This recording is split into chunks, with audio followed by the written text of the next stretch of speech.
Hello, everyone. Thanks for joining and welcome back to Wall Street Bullion. Our guest today is a good friend of mine, Andy Schectman, CEO of Miles Franklin. Andy, welcome back. Ivan, good to see you, my man. Thanks for having me. It- Always th- good to be back. Great to have you on. Thank you so much for coming down to speaking to the silver and gold community. As we're recording this, we're looking at silver prices. It looks like there's another uptick. It's 41.35 right now. Gold around the same levels right now, but it does look like silver is somewhat breaking out. What are your thoughts right now on precious metals and all the excitement in the past year? Well, I think that what differentiates this market from anything I've ever seen, Ivan, and I've been doing this now for almost 36 years, is the amount of physical demand that is being accumulated. Now, we've talked at length about the central banks that have been buying gold. We're seeing action with the central banks buying silver. Now, of course, it started with Russia saying they were going to add it to their stockpile. First time I've ever seen a government do that. And then it mitigated or excuse me, moved towards China. Talking to guys like Sean Kuhn from Dolly Varden, he says, look, Andy, the Chinese, who are the second largest producer in the world, they told David Morgan they're the first, by the way, but needless to say, they're massive producers.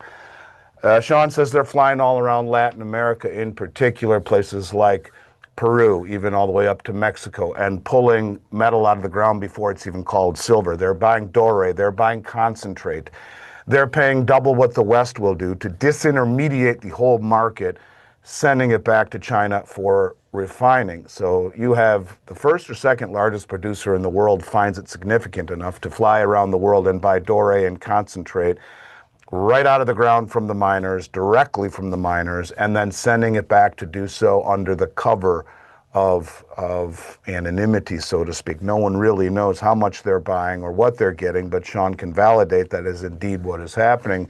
You look at the Central Bank of Saudi Arabia. Disappointing as it may be that they bought huge amounts of SLV, maybe one of the worst products I've ever seen ever in my career, because just as a side note, the short position right now in SLV is 53.97 million shares, which Wow. is it's grotesque, it's ridiculous. And remember what the prospectus said, BlackRock said, there could come a time when there's not enough silver to cover those short positions, buyer beware.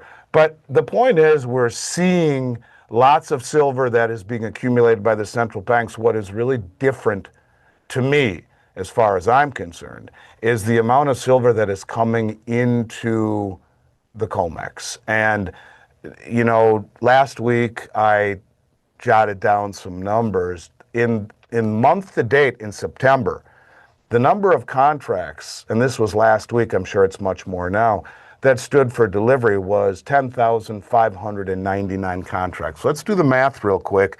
10,599 contracts times each contract weight being 5,000 ounces is 52,995,000 ounces. We'll multiply that, let's just call it by 42.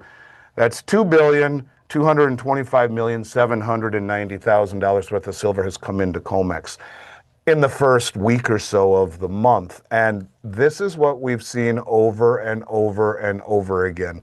The point I want to get across here is that when you have countries, Russia, China, Saudi Arabia, let's not forget about India, who's bought somewhere between 6 and 800 million ounces over the last 5 years. That's more than is on the COMEX and the LBMA combined. And now you see it happening in the United States. At this level, the people don't just have the most money that are standing for delivery. Now, when we say stand for delivery, mind you, this is going into COMEX. A lot of it leaves. A lot of it doesn't leave. So regardless if it's leaving COMEX or being put into an eligible account, not registered, meaning it's not available for sale, it's going into strong hands, to this degree, these people are not only the most well-funded traders on the planet, i.e. the central banks, the commercial banks, the very sophisticated traders that can stand for delivery on COMEX to the tune of billions of dollars every month since November, since the election, but they're also the most well-informed. And I think that's the most important thing to understand is that the people at this level who swim in circles of 9-figure monthly acquisitions are not doing things just for kicks. They're doing it because they understand where we are going. They know the playbook.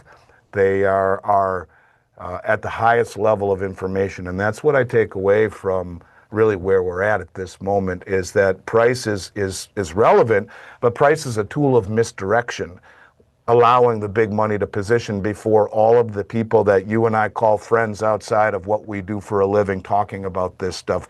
The people who may be very smart, very bright, very well read, arguably just reading the wrong shit. And that's the problem. So most of the public has zero idea that there is a massive drive going on for gold and for silver in terms of delivery. Just as a side note, in the first 5 days or so, 6 days of the September contract, which is a non-delivery month, 3,626 gold contracts and 100 ounces apiece stood for delivery. So you're talking $1.5 billion there too. Wow. So in just the first week of September, you're seeing nearly $4 billion worth of metal stand for delivery.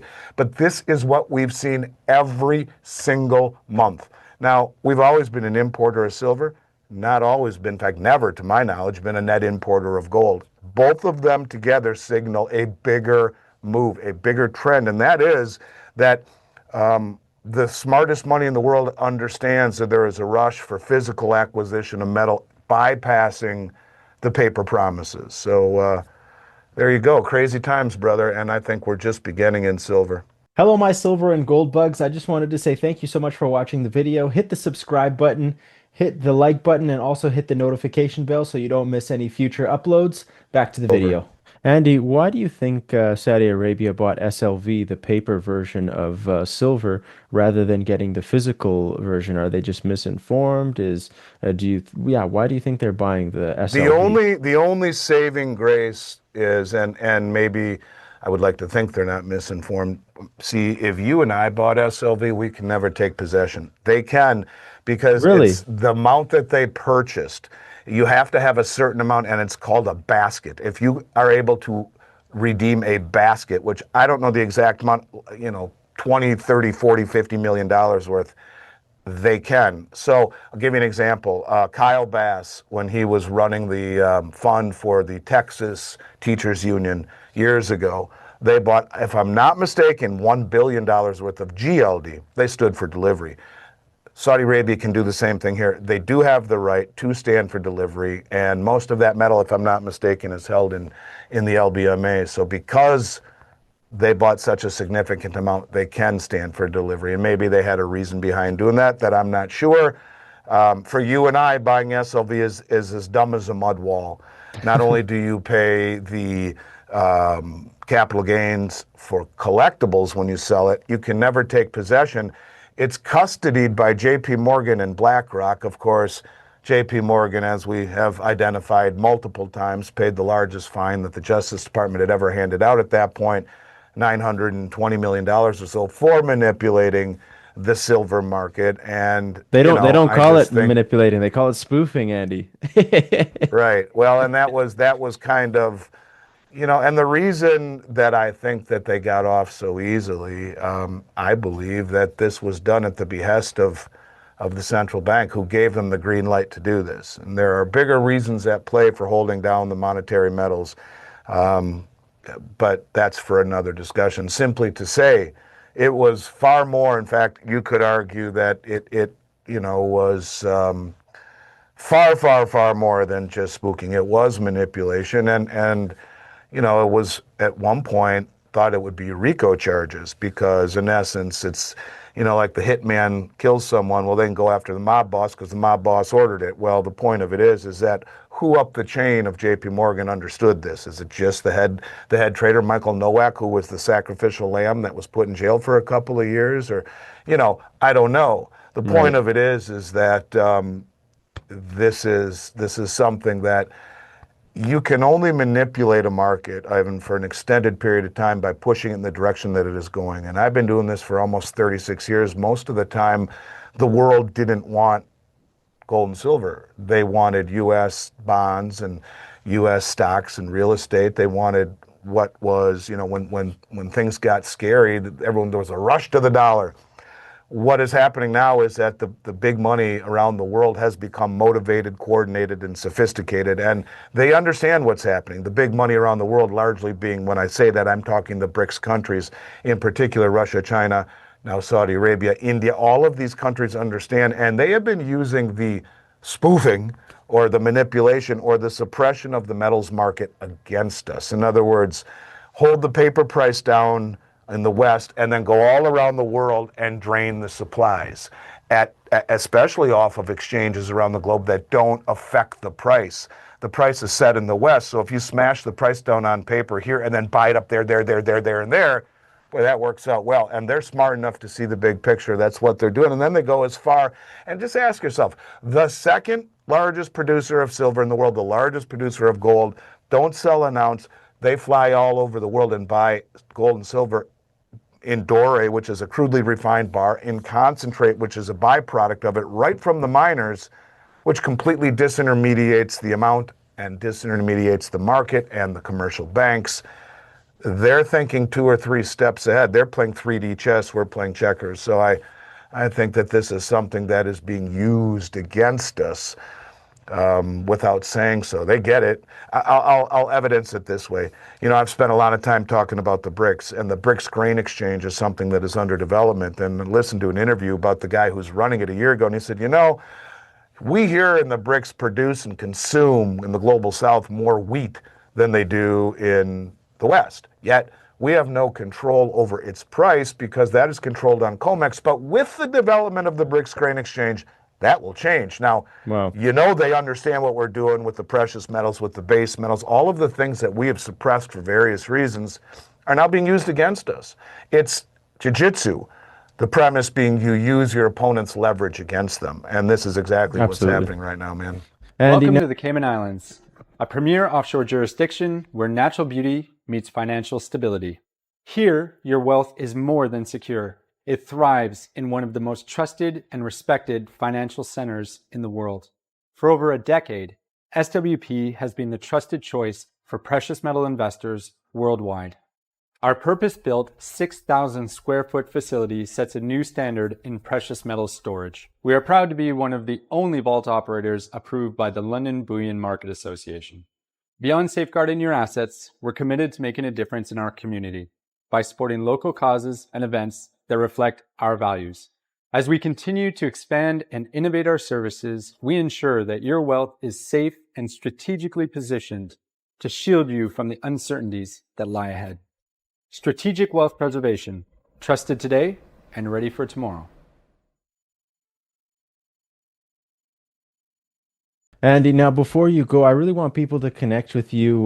Where can they find your work? I'm going to put the links in the description below, but where can they find you? Is it just on the Miles Franklin website? Where can they find you?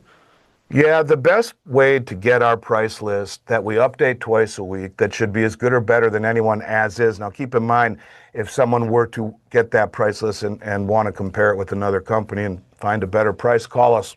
More often than not, we'll match it or beat it. That is info, at milesfranklin.com. Any questions you heard here, any questions for me, if you want to be contacted, let us know. Put your phone number down. Check your spam. A very few percent will fall into spam folders coming from a corporate server. But yeah, milesfranklin.com, and our YouTube channel where we've brought on Michelle McCory is Miles Franklin Media on YouTube. But it's always good to be with you, Ivan, and I hope you and yours stay well, and look forward to chatting again down the road, pick up where we left off. Thank you so much, Andy. It was a huge pleasure, and everyone watching this, really appreciate it. Give a like and subscribe, and please follow Andy's work as well. Thank you so much, Andy. Take it easy, Ivan.